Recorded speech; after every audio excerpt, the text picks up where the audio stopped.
အားလုံးပဲမင်္ဂလာပါခင်ဗ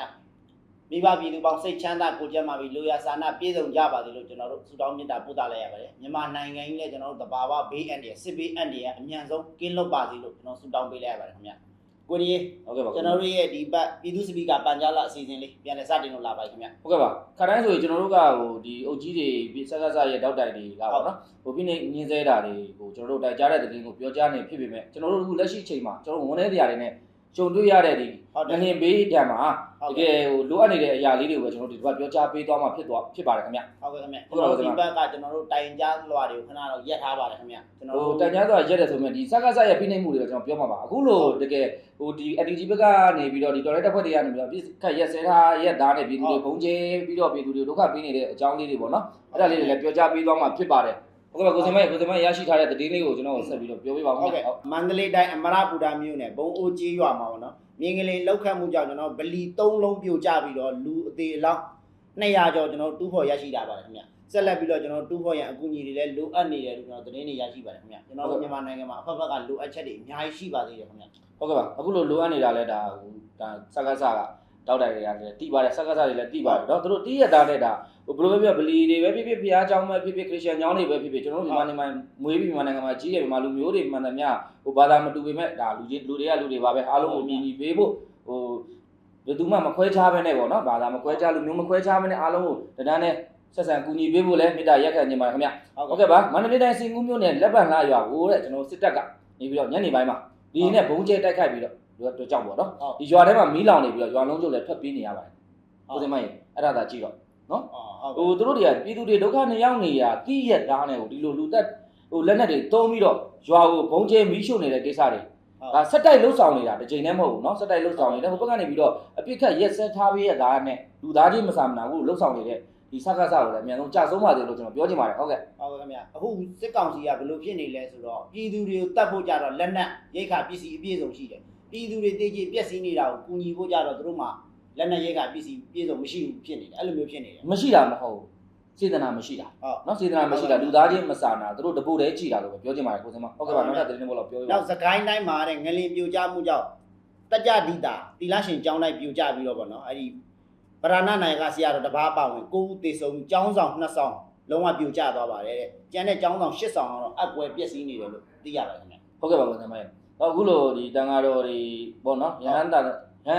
တန်ဃာတော်တွေရောဒီဘုန်းကြီးတွေရောတီလာရှင်တွေရောအကုန်လုံးနော်ဒီကပ္ပယတွေဘုန်းကျောင်းသားတွေတာသနာရဲ့အရေးအောက်မှာနေရတာနဲ့ဒီစက္ကစဘုံကျဲတဲ့ဓာန်ကတစ်မျိုးเนาะဒီငလင်တန်ကြောင့်ပဲလက်ထပ်ပြီးတော့ဟိုပြန်လည်တော်မူပြီးဆုံးမသွားကြရပြန်ပြီကျွန်တော်နိုင်ငံကြီးကတကယ်ကိုကတ်ဆိုးကြီးနဲ့စုံတွေ့နေရတဲ့เนาะကြုံတွေ့နေရတဲ့အနေအထားကိုရောက်နေတော့ကျွန်တော်တို့အနေနဲ့လည်းလုံးဝအစိမ်မကောင်းဖြစ်ရပါတယ်ဟုတ်ကဲ့နောက်ထပ်သတင်းတစ်ပုဒ်ကတော့မကွေးတိုင်းစလင်းမျိုးနယ်မှာရှိတဲ့ကံပြားရွာမှာပေါ့เนาะကံပြားရွာနဲ့ဒီတစ်ကောက်တောင်ရွာအပါဝင်နဲ့ကြီးရွာ၄ရွာကိုကျွန်တော်စစ်တပ်ကပေါ့เนาะကျွန်တော်စစ်တပ်တောင်ဖြစ်တယ်ကျမ်းမစစ်တပ်တော့ကျွန်တော်ဘာတွေပြောနေတဲ့ခါကျတော့เนาะကျွန်တော်စစ်တပ်တွေပါဖြစ်ကျွန်တော်စစ်တပ်မဟုတ်ပါဘူးเนาะဒီလူရုံမှာစစ်တပ်ကလေနဲ့ဘုံကျဲ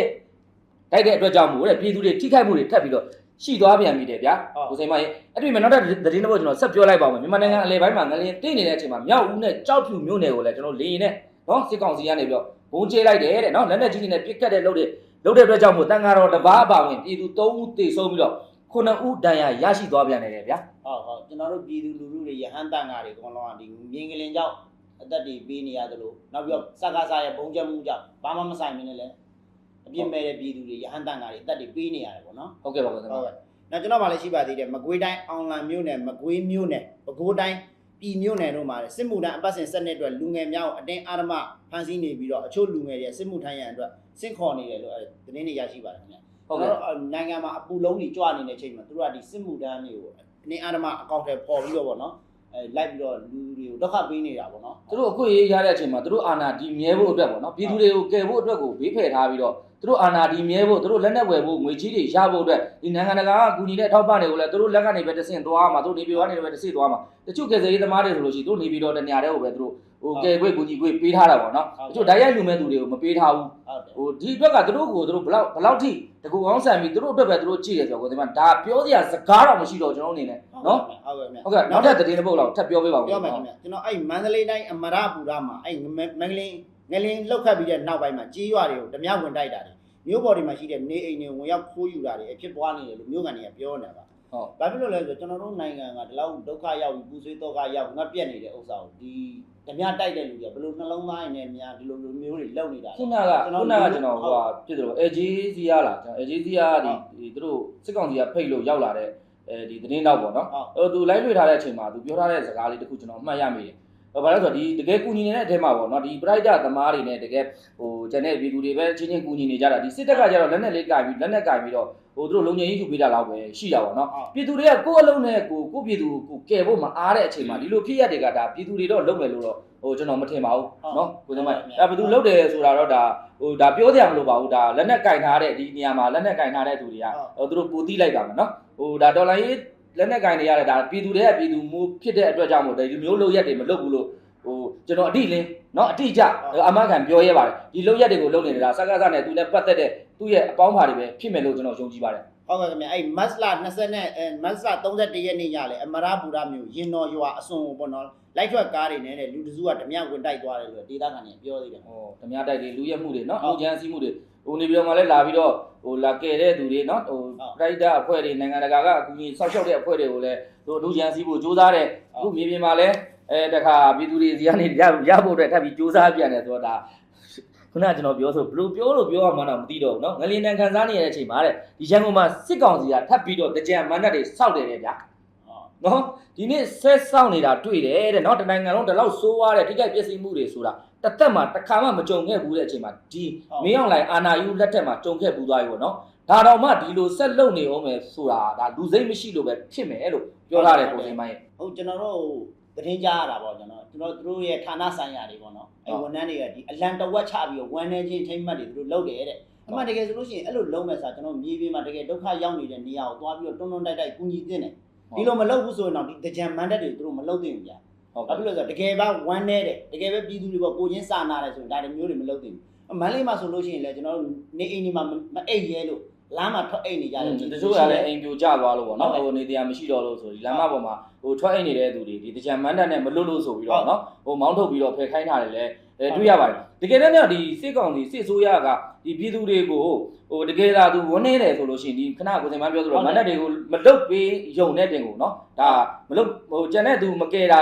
ာတွေကဒါကျန်တဲ့ private အဖွဲ့တွေကကယ်နေတာဖြစ်တဲ့အတွက်ဟိုဒါအဖြစ်မပြောဆိုလို့ဒီပျော်ပွဲစင်မွဲလုပ်ဖို့ကိုသူဦးစားပေးပြီးဇောင်းတယ်ပြီးတော့နော်ဟိုပြည်သူတွေဒုက္ခရောက်နေတာမကယ်ပဲနဲ့ဒီလိုဒါလူသိမရှိတဲ့လုပ်ရက်တွေလုပ်နေတယ်ဆိုတာဒါတော်တော်ဆိုးွားတဲ့လုပ်ရက်ပဲလို့ကျွန်တော်ထင်ပါတယ်ခင်ဗျဟုတ်တယ်ဘာဖြစ်လို့ဆိုတော့တချို့ဒီမန်လေးတို့စကိုင်းတို့ဒီမြို့ကြီးတွေမှာပေါ့နော်လုံးဝကယ်ထုတ်လို့မရသေးတယ်ပေါ်လို့မရသေးတဲ့ဓာတ်ဘော်တွေအများကြီးရှိတယ်တမျိုးလုံးလည်းပုတ်စော်နှမ်းနေတယ်အဲ့ဒီဟာကိုသူတို့ကဒီပျော်ဖို့ရှင်ဖို့ဇောင်းပေးနေတယ်ဆိုတော့စဉ်းစားရကြီးအခုတိုင်းပြည်အုပ်ချုပ်အာဏာယူထားတဲ့ဒီစစ်အစိုးရကတကယ်တော့သူဝန်ထမ်းချင်းထိမှတ်ကိုသူလုပ်ရမှာမဟုတ်ဘူးသူကကယ်ဆယ်ရေးကိုအရင်လုပ်ရမှာတကယ်ဝန်ထမ်းချင်းလုပ်ရမယ့်သူတွေကတကယ်ပြည်သူတွေမကယ်နိုင်တဲ့သူတွေနော်သွားပြီးတော့မကယ်နိုင်တဲ့တက်ကြီးရွယ်တွေကလေးသူငယ်တွေတို့တွေကအိမ်ကနေပြီးတော့ဆူတောင်းပေးရမှာတကယ်ဌာနဆိုင်ရာနဲ့လုံနိုင်တဲ့သူတွေဒီစကားလုံနိုင်တဲ့သူတွေအကုန်လုံးကပြည်သူတွေကိုကယ်ထုတ်နေရမယ့်အချိန်ဒီချိန်ကဟုတ်တယ်မလားကိုယ်တိုင်မှာဟုတ်ကဲ့ပါနောက်တစ်ခုပြောပြပါကျွန်တော်ဒီစကိုင်းတိုင်းမြင်းမှုမျိုးနယ်အတွင်းမှာကျန်းဖတ်စစ်တပ်ကတဲ့မနေ့ကညနေပိုင်းရပါတော့လက်နက်ကြီးတွေနဲ့ကြေးရွာကိုပစ်ခတ်တာကြောင့်ပြည်သူ2ဦးထိခိုက်ဒဏ်ရာရပြီးတော့အလပကရွာကိုလည်းဝင်ရောက်စီးနင်းလို့အဲ့တနက်ပစ်ဖောက်သွားတယ်လို့လည်းသတင်းတွေရတယ်ဟုတ်ကဲ့ပါဒီမှာလည်းကျွန်တော်စကိုင်းတိုင်းဘူးတလင်မယ်ဟိုကမင်းမှုနော်ဘူးတလင်မှာဒါပဲဒ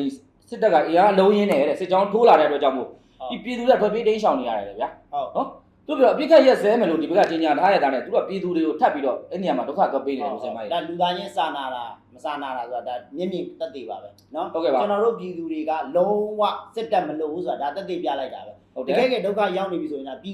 ်သူတွေဝဲကူညီသွားတာပဲနော်စစ်တပ်ကလာပြီးကူညီတာမဟုတ်ဘူးအဲ့ဒါစစ်တပ်မလို့ဘူးဆိုတာအဓိကတက်တယ်အခုချိန်မှာဆိုပို့ပြီးတော့မြဝါးနေပြည်သူလူထုကလည်းသူတို့ဘုံမတွေဘက်ကလည်းပို့ပြီးတော့ဟိုတိတာထင်ရှားပြီးတော့ပို့ပြီးတော့မြင်သွားတာပေါ့ဗျာနော်ဟိုစစ်တပ်ထောက်ခံနေတဲ့လူတွေတကယ်တမ်းကြုံလာလို့ရှိရင်ပြည်သူစီမှာပြည်သူပဲရှိတယ်ပြည်သူချင်းချင်းပဲကယ်လို့ရတယ်ဆိုတော့